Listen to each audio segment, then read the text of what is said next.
नमस्कार, मैं स्वर्ण प्रभा। आप देख रहे हैं आज का मुख्य समाचार।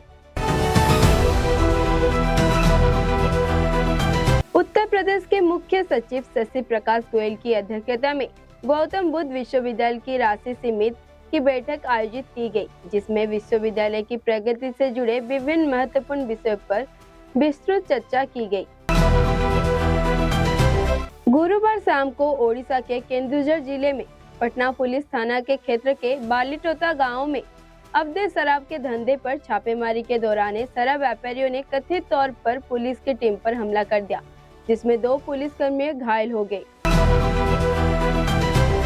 ओडिशा के कोरापुट में स्थित शहीद लक्ष्मण नायक मेडिकल कॉलेज के और अस्पताल में पैरा मेडिकल स्टाफ ने गुरुवार को संस्थान के रजिस्टर के खिलाफ विरोध प्रदर्शन किया। उन्होंने चेतावनी दी कि यदि उनकी चिंताओं को समाधान नहीं किया गया तो वे अनिश्चित काल के लिए काम बंद कर देंगे।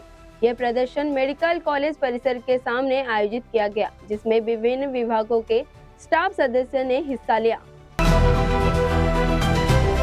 ओडिशा में होने वाले आगामी राज्यसभा चुनाव में क्रॉस वोटिंग के डर के बीच कांग्रेस पार्टी ने अपने विधायकों को बेंगलुरु भेज दिया है। इस कदम में व्यापक रूप से रिसोर्ट पॉलिटिक्स का हिस्सा माना जा रहा है, जिसका मकसद अपने विधायकों को एकजुट रखना है। राउरकेला पुलिस ने गुरुवार को पुलिस मुख्यालय में आयोजित एक विशेष वितरण कार्यक्रम के दौरान लगभग 32 लाख रुपए के 106 चोरी हुए खोए हुए फोन को उनके मालिकों को लौटा दिया।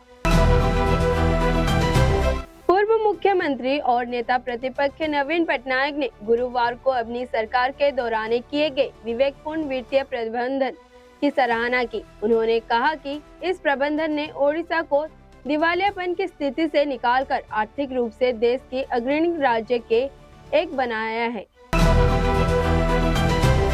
कटक के जवाहरलाल नेहरू के इंडोर स्टेडियम में आयोजित एक भव्य सामूहिक विवाह समारोह में 110 जोड़े के शादी में भवन के बंधने के लिए 7 फेरे के लिए राज्य सरकार की प्रमुख योजना मुख्यमंत्री कन्या विवाह की योजना के तहत आयोजित इस कार्यक्रम ने आर्थिक रूप से कमजोर पृष्ठभूमि वाले दूल्हा दुल्हन को एक गरिमापूर्ण और आर्थिक रूप से सहायता प्राप्त का मंच प्रदान किया, जिन्हें अपनी शादी की इंतजाम करने में चुनौतियों का सामना करना पड़ता था। रेलवे अधिकारियों और रेलवे सुरक्षा बल द्वारा किए गए अचानक निरीक्षण के दौरान एक एक्सप्रेस ट्रेन की पेंट्री के कार 2 कर्मचारियों की चाय बनाने के लिए बिजली की इमर्सन हीटर का बिना अनुमति के इस्तेमाल करने के आरोप में गिरफ्तार किया गया। रेलवे सुरक्षा बल के पोस्ट कटक ने 2 लंबी दूरी की ट्रेनों की जांच की, जिसके परिणाम स्वरूप 2 कर्मचारियों को गिरफ्तार किया गया। एक चौंकाने वाली घटना में लुटेरे के एक समूह ने रायगढ़ शहर में फायर स्टेशन के पास वर्क्स डिपार्टमेंट के एक कर्मचारी के घर में घुसकर सोने के गहने और घर का सामान लूट लिया। पीड़ित का वसंत कुमार मिश्रा इस समय रायगढ़ जिला मुख्यालय अस्पताल में इलाज करवा रहे हैं। गुरुवार रात बरगढ़ से संबलपुर नेशनल हाईवे पर अट्टाबीरा पुलिस थाना के क्षेत्र के अंतर्गत धर्मशाला चौक के पास 2 ट्रकों की आमने सामने से भीषण टक्कर में 2 लोगों की मौत हो गई। रिपोर्ट के अनुसार दोनों ट्रक विपरीत दिशाओं में आ रहे थे, तभी उनकी आपस में टक्कर हो गई।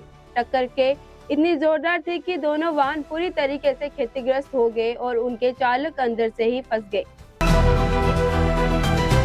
कांग्रेस पार्टी ने शुक्रवार को अयतुल्ला खामेनेई के हालिया हत्या पर सरकारी पर प्रतिक्रिया पर अपनी नाराजगी जाहिर की। पार्टी का आरोप है कि इस मामले पर सरकार की ओर से कोई जवाब नहीं आया और यहां तक कि संसद में उनके निधन पर शोक प्रस्ताव पारित नहीं किया गया।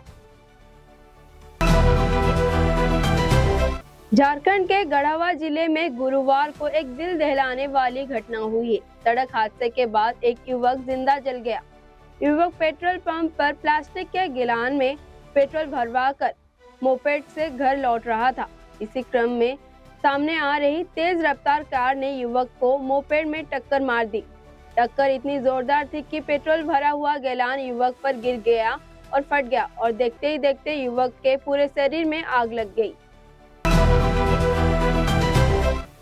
उत्तर प्रदेश के मुख्यमंत्री योगी आदित्यनाथ के निर्देश पर जिलाधिकारी रविंद्र कुमार एम गाजियाबाद के विकास प्राधिकरण के उपाध्यक्ष नंद किशोर कलाल और नगर आयुक्त विक्रम आदित्य के मालिक बुधवार हरीश राणा को परिवार से मुलाकात करने के लिए राजनगर एक्सटेंशन के स्थित उनके पास आवास पर पहुंचे। डीएम जीडीए वासी और नगर आयुक्त में हरीश राणा के परिवार से मुलाकात की और हालचाल जाना। 13 साल से हरीश राणा परमानेंट वेजिटेड स्टेट में बिस्तर पर है।